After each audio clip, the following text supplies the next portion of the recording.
Olá, meu amado irmão e irmã, seja bem-vindo a mais uma lição desta incrível jornada, Caminho Mais Excelente, e hoje vamos à lição 17, Compreendendo o Amor de Deus.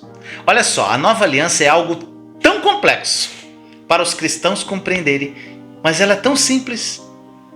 Não deveria ser complexo, mas eu creio que os cristãos, eles sofrem para entenderem o amor de Deus porque não podem conciliar o Velho Testamento com o Novo. Muitos querem compreender Deus a partir do Velho Testamento. Muitos acham que o Senhor é um Deus de ira por causa das histórias lá do Antigo Testamento. Mas se quisermos entender a Deus, temos que olhar para Jesus. E além disso, compreender que tudo no Antigo Testamento aponta para Cristo. Olha o que diz em Colossenses 1,15. Ele é a imagem do Deus invisível, o primogênito de toda a criação. Se verdadeiramente quisermos ver Deus como Ele é, nós temos que ler os Evangelhos e olhar para Jesus. Os textos do Novo Testamento nos dão uma clara ilustração de como Ele é. Mesmo não podendo ver a Jesus com os nossos olhos naturais, Jesus é a imagem perfeita do Deus que não podemos ver. E quando estudamos os Evangelhos, lendo os ensinos de Jesus e olhando para suas ações, rapidamente descobriremos que ele era a exata expressão do perfeito e incondicional amor ágape de Deus. Ele era compassivo, cheio de graça, cheio de verdade. Mateus 9 diz que Jesus foi movido de compaixão. Jesus se importava com as necessidades das pessoas. Desafiando sua própria cultura, ele tratava as mulheres com honra e respeito. Ele amava as criancinhas e os pecadores eram atraídos a ele. O seu confronto foi com os líderes religiosos do seu tempo, que tornavam impossível as pessoas experimentarem o amor incondicional de Deus. E se nós estudarmos a parábola do filho pródigo lá em Lucas 15, nós vamos ver o amor apaixonado de Deus. E esta parábola, na verdade, não é sobre o filho perdido que gastou a herança do pai. Presta atenção, mas é sobre o amor apaixonado e incondicional de Deus. Nós vemos muitas coisas nessa parábola. Ela fala muito comigo. E são confrontos diretos com o modo de pensar religioso dos fariseus e saduceus. O filho lhe gastou toda a herança que o pai deu para ele e ele decidiu, com remorso, voltar para a casa do pai. E essa atitude foi remorso, sendo que ele estava convencido de que merecia a rejeição do pai. Olha o que diz no versículo 18 de Lucas 15. Eu me porei a caminho e voltarei para meu pai e lhe direi: Pai, pequei contra o céu e contra ti.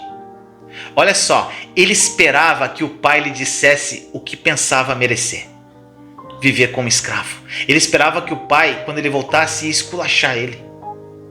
Olha o que diz o verso 20 de Lucas 15. A seguir levantou-se e fora para seu pai. Estando ainda longe, seu pai o viu e, cheio de compaixão, correu para seu filho e o abraçou e beijou. Meu Deus, que coisa linda.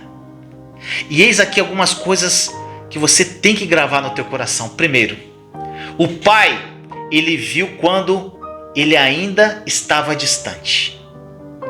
Como o pai poderia ter visto o filho se não estivesse ativamente procurando o filho? Já pensou nisso? Isso mostra, sabe o quê? O coração do nosso pai que está no céu, desejando que cada um dos seus filhos esteja em sua presença viva, independentemente do que fizeram. Isso é demais. Segundo, aqui o pai teve compaixão. Não importa o quanto nós falhamos, não importa o quão terrivelmente nos sentimos, nós sempre desapontamos a Deus, mas o seu coração por nós permanece compassivo e amoroso. Qualquer coisa que nós cremos contrariando, isso é uma mentira. Não existe ira no coração de Deus para conosco, somente compaixão. A ira de Deus foi colocada no seu próprio Filho, Jesus Cristo, para que eu e você pudéssemos experimentar essa compaixão. Terceiro, o Pai correu em direção ao Filho. Isso é lindo. Nós precisamos lembrar o seguinte, que os judeus eles não usavam calças, como em nossa cultura, eles usavam túnicas. E há diferentes palavras gregas traduzidas por correr no Novo Testamento. E uma delas significa ir depressa até um lugar firme. A outra significa sprint. E nesse texto a palavra usada é a palavra sprint. Um homem, ele não poderia correr um sprint rapidamente, a menos que ele levantasse a túnica dele, o que era uma completa desgraça e vergonha na cultura deles. O que isso quer dizer? Que o pai estava disposto a se envergonhar para mostrar seu amor a seu filho. É muito profundo isso. 4. O pai beijou o filho apaixonadamente.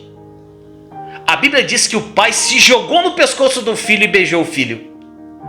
E esta expressão tem um significado interessante, que poderíamos traduzir como um abraço tenro, um abraço longo e um beijo apaixonado. O que eu amo especialmente nessa parábola são os versos 21 e 22 de Lucas 15, que diz assim: o filho lhe disse: pai, pequei contra o céu e contra ti. Não sou mais digno de ser chamado teu filho. Mas o pai disse aos seus servos: depressa, tragam a melhor roupa e vistam nele. Coloquem um anel em seu dedo e calçado aos seus pés. Meu Deus, coisa linda. O filho estava cheio de culpa, de vergonha, de condenação. E o pai, em vez de ouvi-lo e concordar com ele, apontar o dedo, ele ignorou completamente as suas afirmações. Ele silenciou seus sentimentos de culpa e de condenação, mostrando ao filho seu amor. E essa parábola, com ele, ignorou completamente as suas afirmações. Ele silenciou os seus sentimentos de culpa e de condenação, mostrando ao filho seu amor. E essa parábola, ela demonstra o amor do nosso Pai de modo mais maravilhoso possível. Tudo o que nós vemos nos evangelhos sobre Jesus expressa o amor apaixonado de Deus por nós. Não entenderemos Deus através das escrituras do Velho Testamento sem olharmos para Jesus. Tem que olhar para Jesus. Ele é a expressão perfeita do Deus que apaixonadamente nos ama. E eu tenho uma pergunta que eu gostaria de fazer para você nessa lição. Como Deus o Pai ama seu próprio Filho Jesus Cristo? Medite por um minutinho. Como é que você acha que o Pai ama o Filho? E dê uma resposta honesta ao seu coração. Eu vou esperar. Vou contar até 5.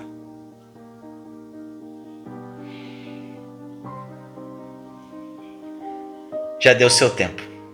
Muitas pessoas respondem de modo similar. Todos acreditam, é claro, que Deus ama Jesus com um perfeito amor, pois afinal de contas Jesus é seu único filho, perfeito e que obedece o Pai em todas as coisas. A maioria pensa assim. Ele é Deus e viveu na terra para agradar a Deus no céu. Então é óbvio que Deus o ama de forma perfeita. E é verdade que Deus ama Jesus com amor perfeito. Não temos problema em acreditar nisso. Agora, deixa eu te mostrar um versículo poderoso que está em João 15:9. E são palavras do próprio Jesus falando aos seus discípulos. João 15:9. Como o Pai me amou, assim eu os amei. Permaneçam no meu amor. Olha só, se a sua resposta à pergunta sobre como Deus ama Jesus é claro, ele o ama perfeitamente. Então nós precisamos acreditar que Jesus nos ama perfeitamente. Veja que as suas palavras são claras. Jesus nos ama do mesmo jeito que o Pai amou Jesus. Ele é a expressão do Deus invisível. E esse é o modo como Deus nos ama. É demais isso. Antes de Jesus começar o seu ministério, antes dele fazer um único milagre ou qualquer coisa para servir o Pai, ele foi lá no Rio Jordão para ser batizado. Após o batismo, os céus foram abertos e uma voz falou. Então uma voz dos céus disse: este é o meu filho amado em quem me agrado. Mateus 3,17. Deus o amava de uma forma extravagante. E lembre-se de que Jesus nos ama exatamente do mesmo modo. Independentemente de qualquer coisa que você faça, Ele continua te amando, Ele continua me amando. E nos diz assim: você é meu filho amado, em quem eu me agrado. Você é a minha filha amada, em quem muito me agrado. Talvez alguém pense como Jesus pode estar feliz comigo. Eu fiz tanta coisa errada. Talvez alguém pense assim: Vinícius, você não tem ideia de como está a minha vida, o que eu fiz. Eu tenho falhado, eu tenho desapontado a Deus. Uma pergunta para você meditar: você acha que nós podemos desapontar a Deus? Essa é uma ideia estranha, sabe por quê? Como nós podemos desapontar a Deus? Somente podemos desapontar as pessoas que têm alguma expectativa em relação a nós. Você não concorda comigo? Mas Deus, Ele sabe o futuro. E Ele não tem expectativa alguma em relação a qualquer coisa. Ele sabe de tudo. Para que Deus vai ter expectativa se Ele sabe de tudo? Pega essa. Quando Deus escolheu nos amar, Ele conhecia cada pecado, cada falha, cada erro da nossa vida passada, presente e futura. Ele não pode ficar desapontado conosco. Jesus não somente diz que Ele nos ama como o Pai amou, mas ainda diz que precisamos permanecer no seu amor. Nós temos que ter em nossa mente e coração que, continuamente, não existe nenhuma diferença entre como Deus Pai ama seu Filho Jesus Cristo e como Ele nos ama. Nós temos que permanecer no conhecimento e na experiência desse amor, nesse amor perfeito para nós. Nós somos tentados constantemente pelo espírito religioso. Ele nos faz pensar e acreditar que recebemos o amor de Deus por merecimento. Crer no amor de Deus é um sinal de humildade. E rejeitar esse amor é o orgulho. Acreditar que se recebe o amor de Deus por mérito e trabalhar arduamente por ele não é o sinal de humildade, mas de orgulho. Sabe por quê? Porque acreditando nisso, nós dizemos que a verdade não é aquilo que a Bíblia está dizendo, mas aquilo que nós acreditamos ser verdade. A verdadeira humildade é receber tudo que Deus tem para nós, inclusive o seu amor. Nós precisamos ir ao espelho todos os dias, sorrir e dizer: aqui está o favorito de Deus. Jesus Cristo pagou um preço muito alto para provar o seu amor por nós. E rejeitar esse dom gratuito é uma coisa terrível. Nós temos que nos lembrar constantemente de que, se não recebermos o tipo de amor de Deus, nós não temos nada a dar para as outras pessoas. Nada. Nosso amor não é bom o suficiente. Nós precisamos do amor de Deus. Que esta lição tenha falado de uma forma profunda ao seu coração. Vamos dar continuidade na próxima lição. Até lá.